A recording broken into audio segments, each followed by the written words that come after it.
Hello and welcome to Crazy Making. I'm Simon Adam, host of Crazy Making. Today, I speak with Ruth Stackhouse. She is founder and director of the Friendly Spike Theatre Band, a mad disability people's theatre in Toronto. Her unique name stands for Double Mercy, Ruth Stackhouse. She has helped create and present many productions throughout the course of the company's 30-year plus trajectory. She holds an associate degree from the American Academy of Dramatic Arts, an honors BA from the School of Disability Studies at Ryerson University, and a Master of Arts from the School of Critical Disability Studies at York University. Her work toward a mad disability culture is recognized by the City of Toronto Access Award and the Queen's Diamond Jubilee Medal. Hi, Ruth. How are you? Hi, I'm great. How are you, Simon? I'm well, thanks. Good. Thank you for speaking with me today, Ruth. My pleasure. I guess I want to begin by just asking you sort of what you're up to these days and sort of what led you to the work that you do today. Okay, well, what I'm up to is primarily caring for the Friendly Spike Theatre Band, which I am a director and a co-founder of. The Friendly Spike Theatre Band, as you mentioned in the introduction, is a mad disability people's theatre in Toronto. It's been a little bit challenging to practice theater during the past couple of years because of COVID. So we've expanded our mandate to include literary projects as well. The current project that I'm working on now is called Poem-demic, which is a collection of 46 poems based on the lived experience of COVID-19. And it's published by an organization called the Secret Handshake Gallery and Books in Kensington Market, and will be available in early 2022. As well, I've just completed a project called I'm Mad, which is another literary project, but it's also a lively project. I'm Mad uses the word MAD as an acronym. I matter, making a difference. And it's an epic poem written by poet and songwriter and singer Honey Novak. And it is based on the history of the Friendly Spike Theatre Band. And we commissioned Honey to write this poem for us and contextualize our history when we became 30 in 2019. It's a wonderful epic poem. I would compare it to Allen Ginsberg's Howl. It's got a chorus of barking dogs. Why barking dogs? Because Friendly and Spike are two dogs that the theater is named after, the Friendly Spike Theatre Band. And it's band as in circle, not as in musical group. So Friendly was a dog and Spike was a dog. And we named the company after the dogs because we wanted to be dog-like. We just wanted to play and be in our pack and have a good time and be non-judgmental. Because the founders of the Friendly Spike Theatre Band, myself, Miles Cohen, and Ken Innes, all had profound experiences with the mental health system, our work tended to be about that. And at that same time, this was in the early 90s, the MAD population was just starting to come out and be performative. So our breakthrough project, Marked Living with a Stigma, which is a woman's journey through the psychiatric system, which is a play and eventually became a film, really spoke from the heart of the MAD community and brought Friendly Spike into the center as of the psychiatric survivor MAD population in Toronto. So we could actually be a MAD / Disability People's Theater. At the same time, disability studies was a burgeoning study, and a play that we did later in the 90s called Angels of 999, Psychiatric Patients' History at the Toronto Hospital for the Insane, was based on Jeffrey Rayom's thesis, Remembrance of Patients Past, Patient Life at Toronto Hospital for the Insane. So his thesis and subsequent book. And so Jeff was also, Jeff wrote the play, Angels of 999, and myself and one of the other founders, Ken Innes, we dramaturged it, and I directed it. But Jeff was at the time was just starting to teach Mad People's History at Ryerson. This was before he went up to York. And so he bridged the Mad community with the disability community. And he inspired me to actually seek higher education at Ryerson in the disability studies program. So to the listeners, that's what I'm doing, and that's a bit of a basis of the company and how I got to the point where I was interested in being a founder of a company such as the Friendly Spike Theater Band is as a child when I entered public school. At the time, I have a learning disability, and at the time that wasn't acknowledged, and I was simply labeled a slow learner and put into special ed, which was profoundly humiliating for me. And I became, I was bullied and took it out on myself. And that self-harm made me crazy and landed me into the psychiatric system. The way out of that system for me was performing. I found myself on stage, and I went to theater school in New York City at the American Academy of Dramatic Arts, and found others who had similar experiences as myself, and just thought it would be really cool to be able to enact those experiences on stage, and hence the Friendly Spike Theater Band. And so 30 years later, here we are.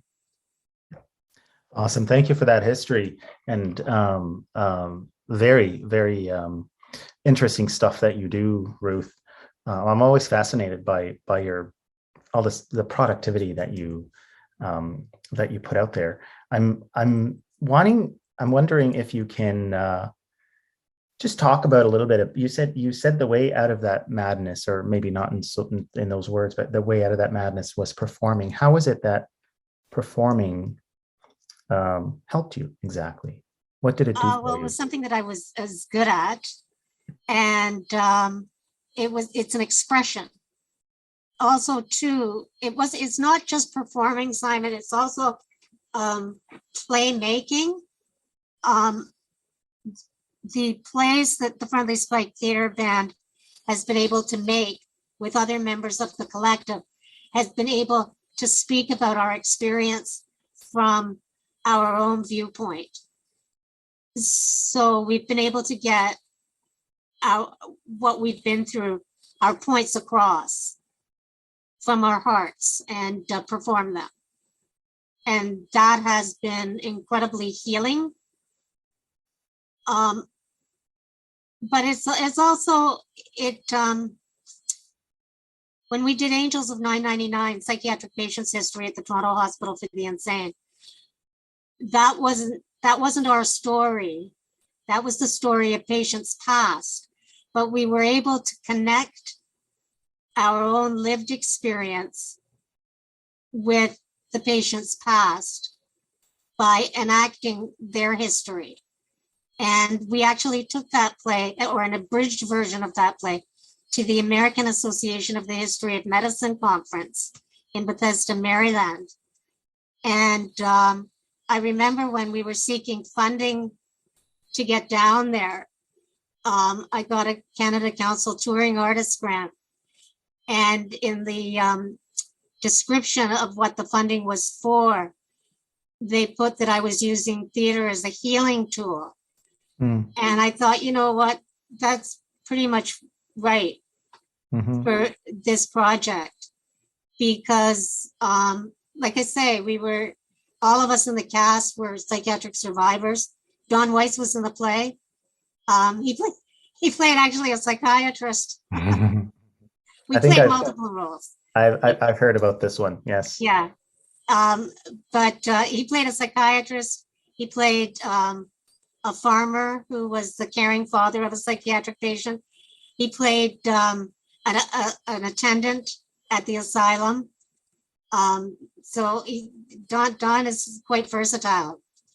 But anyway, all of us were in the play were psychiatric survivors, and we were able to link our own experiences with the patient's past.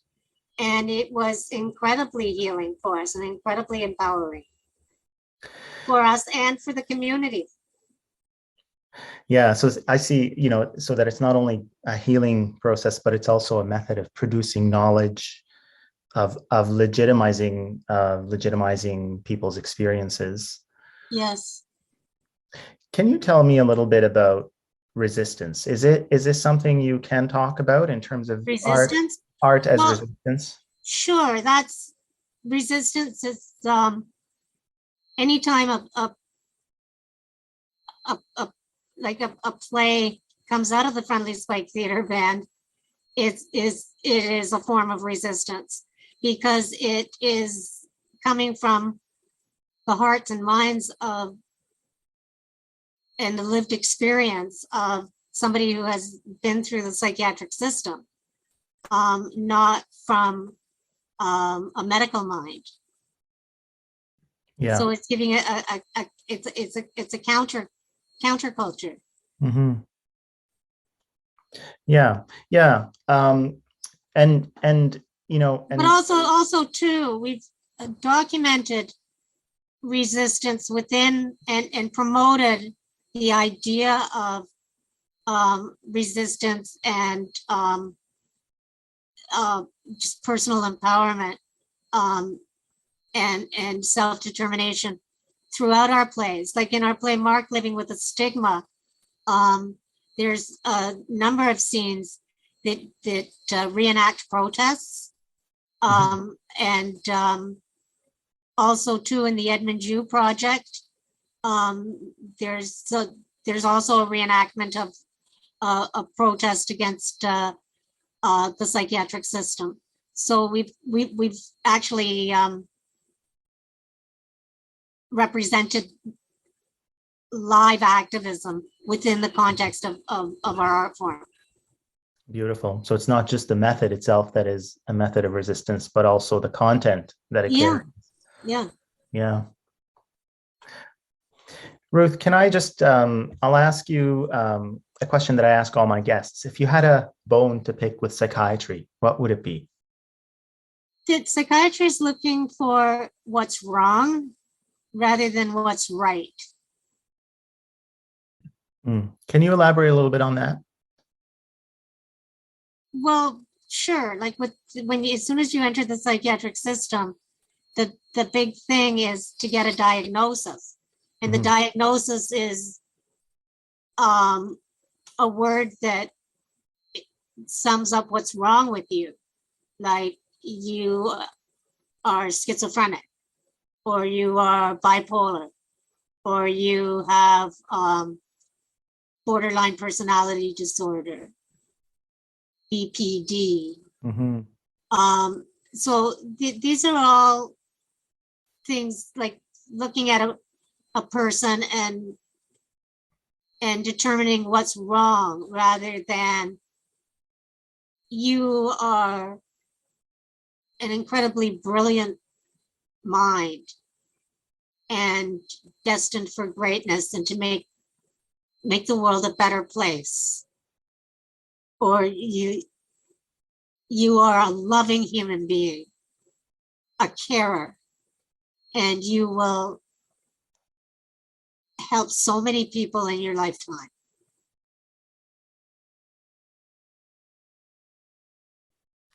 Yeah, beautifully said, Ruth. Thank you. And before I let you go, can I ask you if you have any other final words of wisdom for those at risk for being psychiatrized? Yes, seek a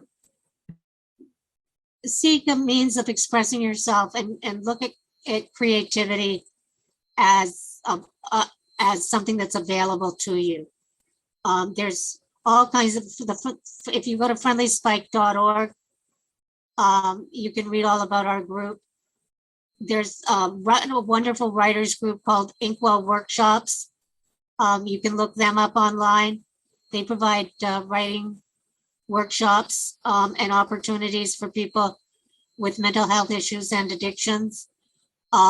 There's Tangled Art and Disability in downtown Toronto, which is a theater, a disability theater. So think about using creativity as a means of helping yourself through the challenges that you face. It might not be the thing for you. I know that sports and physical activity can be really, really helpful. I have a nephew who biked across Canada this past summer as a means of, he started biking as a means of dealing with his own mental health issues. Mm-hmm. And he ended up doing it as a fundraiser and raised a lot of money for a mental health organization. So there's many roads to Rome, but just find yourself, and don't let anybody tell you what's wrong with you. Find out what's right with you, because you are important and you are beautiful and you matter. Thanks, Ruth, for those lovely words and words of wisdom for our listeners. And thanks for joining me today, Ruth Stackhouse from the Friendly Spike Theater Band. Thank you. Subscribe and listen to us wherever you get your podcasts. Reach out to us by email at crazymaking@yorku.ca. That's crazymaking@yorku.ca. And follow us on Instagram at crazymakingpodcast. Thanks for listening.